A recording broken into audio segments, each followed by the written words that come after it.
Hello, I'm James. I'm from the Vesper group, and today I'm with Steve from Leap Accounts. We're going to talk a little bit about landlord tax and what landlords need to consider when they're renting out their properties. Over to you, Steve.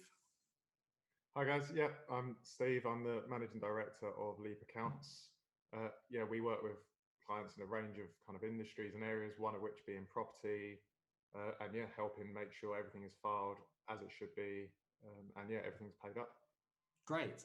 So one of the main questions we have for you today is there's a lot of landlords entering the market at the moment that are first-time landlords.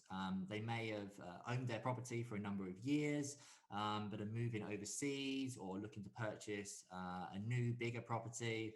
And rather than selling their current property, they're looking to rent it out.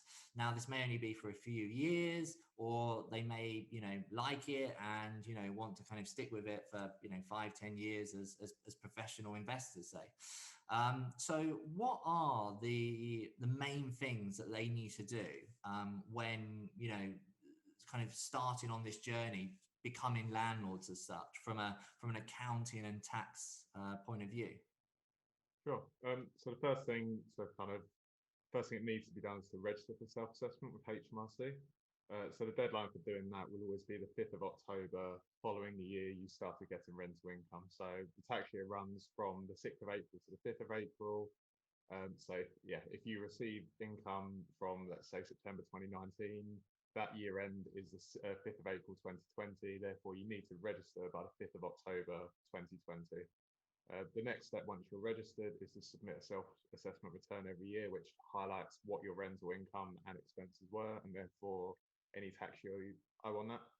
The deadline for that is the 31st of October, so 31st of January. So using the same example, if you had income September 2019, tax year end is 5th of April 2020, and therefore you have to file your self-assessment by the 31st of January 2021. And final step is to actually pay that tax. And again, the deadline for that is the same as the deadline for submitting, so 31st of January. Okay, fantastic. And would that be the same process if they've moved overseas? So we're talking about now if they're a British, British citizen and they've moved over to say Singapore or Dubai, and they're planning on working out there for the next couple of years. So the process is largely the same, just with one kind of key difference, and that is as soon as you're deemed by HMRC to be a non-resident, which would typically be the case if you move abroad permanently, you become what's called a non-resident landlord. At that point, any kind of rental income you receive from a lettings agent, they'll be obligated to deduct 20% of your kind of income, and they pay that over to HMRC. It's almost like a prepayment of your tax. And then when you come to submit your self-assessment return, that amount that's already been deducted is taken away from what you actually owe to HMRC. Okay, fantastic. Well, thanks very much, Steve, for that explanation. And we'll do a couple more videos just like this one with some more questions on.